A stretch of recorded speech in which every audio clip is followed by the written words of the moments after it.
Аллах Таалам Құранда айтады: "Қод афлаха ман заккаха". Шындығында жанын, напсисин тазалағандар, құтылғандар, азаптан құтылып, жақсылыққа жетіп бейішке кирүүчүлөр.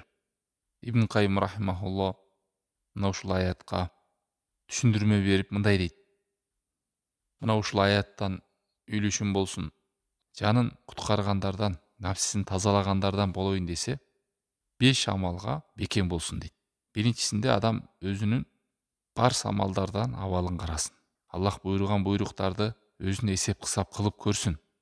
Эгерде ал жерде кемчилик тапса, же өткөрүп жиберген болсо, заматты оңдоого, толуктоого, ишке ашырууга, аткарууга бел байласын дейт, умтулсун дейт. Бул биринчиси.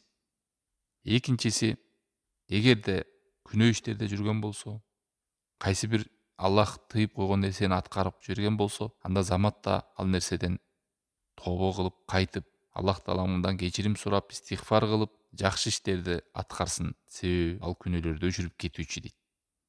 Үчүнчүдөн адам өзүнүн капилетте, кайдыгерликте эмеспи? Мына ушуну карасын. Эгерде өзүнүн жаралган максатын унутуп же кайдыгерликте жүргөн болсо, заматта эсине келип, Аллах Тааламга бет алып, өзүнө эсеп кысап кылып көрсүн, жашоосун. Күнүмдүк бир зарылдык нерсени аткаруудабы, ошону чоң максат кылып алган жокпу? Улуу максатын унутуп койгон жокпу?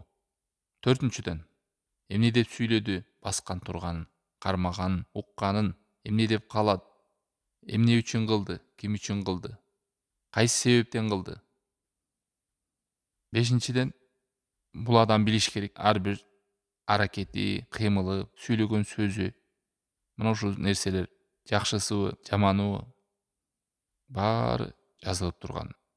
Эмне үчүн кылганын, кандай кылганын бар. Ушул 5 нерсени адам карманып, практика кылып, ушул негиздердин үстүндө жүрө турган болсо, сөзсүз ал напсисин тазалайт дейт.